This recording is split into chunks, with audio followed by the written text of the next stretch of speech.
حضرت عمر ابن خطاب لوگوں خلیفہ ہے، مسجد میں دشمن نے آ کے خنجر مار دیا، خنجر لگا پسلیوں کے راستے سے زخم کرتا ہوا معدے تک پیوست ہو گیا۔ حضرت عمر زخمی ہوئے، حضرت عمر کو لایا گیا، لا کے بستر پہ لٹایا گیا، حکیم کو بلایا گیا، حکیم نے دیکھا حضرت عمر کو دودھ پلایا، جیسے دودھ پلایا زخم بہت گہرا تھا، حضرت عمر نے منہ کے راستے سے دودھ لیا، زخم کے راستے سے باہر نکل گیا، زخم کے راستے سے باہر نکل گیا، اس لیے کہ زخم بہت گہرا تھا، معدہ زخمی ہو گیا تھا، معدے میں سوراخ ہو گیا تھا۔ حضرت عمر کے زخم سے جب دودھ بہنے لگا، دودھ نکلنے لگا، حکیم کی نگاہیں جھک گئی، گردن جھک گئی، حکیم کہنے لگا حضور وقت بہت کم ہے، وصال کا وقت قریب آ گیا۔ حضرت عمر سے کہا وقت بہت کم ہے حضور، وصال کا وقت قریب آ گیا، اس لیے کہ اب دودھ بھی زخم کے راستے سے باہر نکل گیا۔ اگر کوئی وصیت ہو تو کر جائیں، کیا کر جائیں؟ کوئی وصیت ہو تو کر جائیں، کوئی نصیحت ہو تو کر جائیں، اب وقت نہیں ہے۔ آدھی دنیا کا حاکم، دنیا سے جانے کا وقت آ گیا۔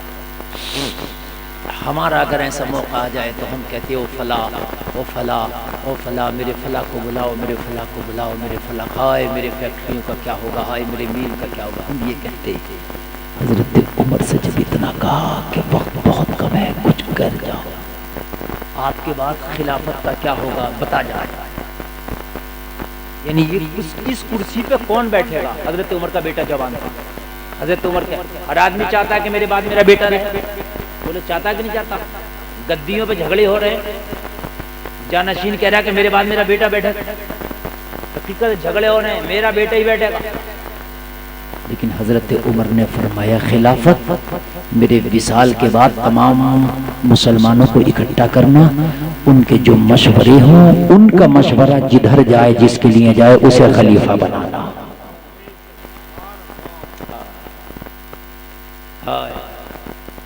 میرے بعد عام مسلمانوں کی رائے پہ خلیفہ بنانا کا حضور آپ کی اولادوں میں تو کہا سنو، میری اولادوں میں سے کسی کو بھی خلافت کے مشورے میں بھی شامل مت کرنا۔ خلیفہ بنانا تو دور کی بات، خلافت کے مشورے میں بھی شامل مت کرنا، اس لیے کہ ذمہ داری بڑی ہے۔ بس اللہ اپنے کرم سے معاف فرمائے، عمر سے پورے خلافت کا حساب ہوگا، جتنا دیا جائے گا اتنا حساب بھی تو لیا جائے گا۔ اللہ نامہ اعمال دیکھتا، میں نے کہا نا رجسٹر مینٹین کر کے رکھو، تو عمر اپنا رجسٹر مینٹین کر کے رکھا۔ ہو سکتا ہے کہ مینٹین نہ کرے میری اولادوں میں کوئی، اللہ اللہ۔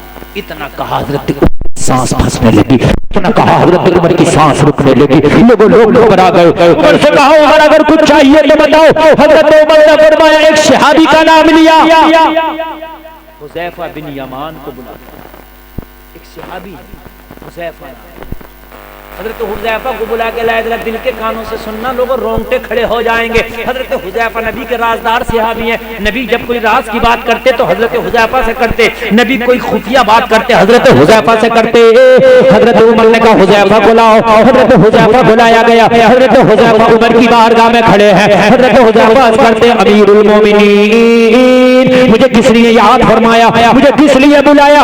حضرت عمر نے فرمایا حذیفہ بن یمان ایک روز مصطفیٰ نے محمد الرسول اللہ نے تمہیں مدینہ کے منافقین کی لسٹ دی تھی کہ مدینے میں کون کون منافق ہے، یا تو میرے نبی کو پتا ہے کون کون منافق ہے، حذیفہ یا تمہیں پتا ہے کون کون منافق ہے؟ کہنے لگے ہاں عمر میرے پاس وہ لسٹ آج بھی موجود ہے کہ جس میں مدینے کے منافقین کے نام لکھے ہوئے ہیں، تو آپ کیا چاہتے ہیں؟ حضرت عمر نے فرمایا حذیفہ میرے انتقال کا وقت قریب ہے، میرے وصال کا وقت قریب ہے، یہ بتا کہ اس لسٹ میں عمر کا نام تو نہیں ہے۔ یار کیسا خوف ہے خدا کا، یہ بتا دے کہ اس لسٹ میں عمر کا نام تو نہیں ہے۔ حضرت عمر حذیفہ سے پوچھ رہے ہیں حذیفہ میرا نام تو نہیں ہے؟ حضرت حذیفہ کے کانپنے لگا پورا بدن، کہنے لگا حضور آپ تو وہ ہے جس کے بارے میں مصطفیٰ نے فرمایا تھا کہ آسمان کے ستاروں کے برابر کسی کی نیکیاں تو عمر کی ہیں، آپ تو وہ ہے جس کو نبی نے دعاؤں میں مانگا تھا، آپ تو وہ ہیں جن کے کلمہ پڑھنے سے اسلام گھاٹیوں سے نکل کے میدانوں میں آ گیا۔ جب حضرت عمر نے کلمہ نہیں پڑھا تھا نا تو مسلمان چھپ چھپ کے کلمہ پڑھتے تھے، چھپ چھپ کے نمازیں پڑھتے تھے. جب حضرت عمر نے کلمہ پڑھا نا دار ارقم میں میرے نبی تشریف فرمائے، دار ارقم میں نبی کو ڈھونڈتے ڈھونڈتے عمر پہنچ گئے اور وہاں جا کے مصطفیٰ کے ہاتھ میں ہاتھ دے کے کلمہ پڑھا اور کلمہ پڑھتے ہی کھڑے ہو گئے. 40 میل انسان نے جو کلمہ پڑھا تھا وہ حضرت عمر تھے.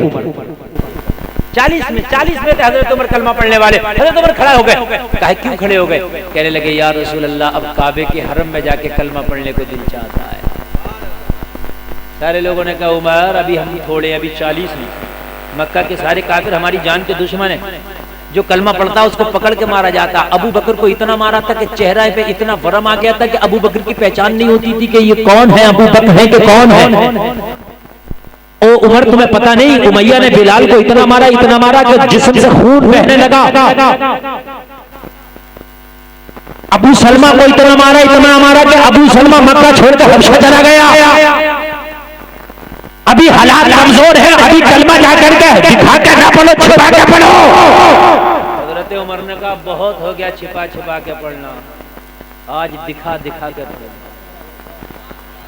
آئے آئے آئے کہنے لگے آج کعبے کے حرم میں جاؤں گا اور اعلان کر کے لوگوں ذرا غور کرو. حضرت عمر کعبے کے حرم میں آ کے کھڑے ہو گئے، اعلان کر کے کہہ رہے ہیں او مکہ کے ٹھیکیدارو، او مکہ کے جماعتوں، او مکہ کے دہشت گردوں،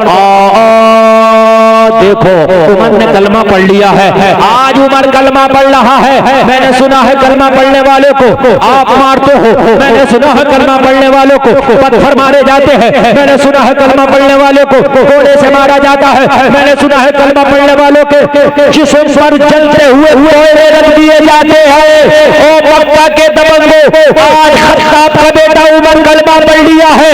آؤ مجھے روکو، مگر مجھے روکنے سے پہلے اپنے بچوں سے کہہ کے آنا آج کے بعد اپنے آپ کو یتیم سمجھنا مقابلہ عمر سے ہے. بے شک نعرہ تکبیر، نعرہ رسالت، مسلک اعلی حضرت، فیضان اعلی حضرت، شان حضرت عمر، شان حضرت عمر، نعرہ تکبیر. بہت اچھے ماشاءاللہ، بہت. یہ ہے عظمت مصطفیٰ. اور جب ان دونوں نے کلمہ پڑھا حضرت عمر نے اور حضرت حمزہ نے تو اسلام کی بہاریں آ گئیں.